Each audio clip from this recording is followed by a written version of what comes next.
the Republicans, I saw some video today, these stinking goddamn Republicans are arguing that, to provide Obama with the $4 billion he says he needs for whatever the hell he needs it for would just be a stopgap measure. These sons of bitches don't care. If their children were crossing a desert and dying, nah, that would never happen. Republicans, according to the Times, especially in the House, remain deeply suspicious of the president's commitment to beefing up the federal presence in the Rio Grande Valley, where most of these children have been crossing. Marco Rubio, this son of a bitch of Florida, said, quote, "Let's remember, this administration went around for years saying the border has never been more secure than it is now. I think that's been exposed as a fallacy over the last 3 weeks," end quote. See, here's the part that destroys me. I don't know what it does to you, but the filthy, stinking Republicans are the ones who refuse to allocate the funds necessary to handle this situation.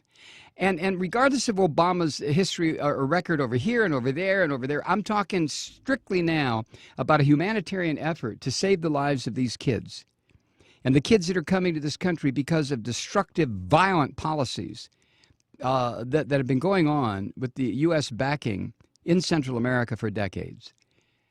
But the filthy, stinking Republicans, I watched McCain today raising his little flappy arms about on the floor of the Senate, talking about how, no, we're not going to do this. We don't, And I think to myself, you rancid son of a bitch, you. What would you do? What would you do if these were your children? But McCain is a warmonger. McCain is a liar. McCain is a fraud, as just about every goddamn member of Congress is to begin with. And I include the Democrats in this. This is horrible. We'll be back. Here, I mean, can you, is it possible for you? I don't think it's possible for me. I can't do this. But is it possible for you to work through this scenario? Things are so horrific in your country that you gather up your kids and you explain to them, mommy and daddy or whatever, we're going to hand you off to somebody who's going to take you to a different country. We'll be there eventually. You may meet Auntie so-and-so there or Uncle so-and-so, or somebody will be there for you. And if not, you're going to have to deal with a system there that will take care of you until we can come, okay? Could you do that? Could you do that to your kids? I could no more do that to my 10-year-old than I don't know, commit suicide. But the desperation to get parents to do that must be so intense. I don't know what I could do if the desperation were to that degree.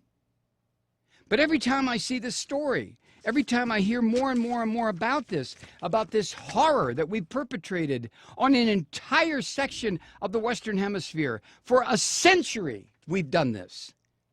Most recently, during the Reagan-Bush 1 years, just absolutely endless slaughter that just went on and on and on to make it safe for American corporations, to not have to deal with union organizers, not have to do with Catholic priests who might think that social welfare was more important than these filthy, stinking corporate profits. We've destroyed their countries.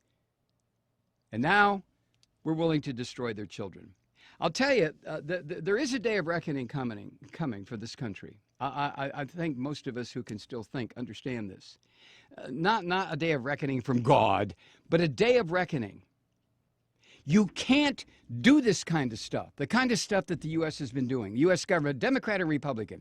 You can't do this and come away without a moral sense that has been totally corrupted, filthy beyond belief.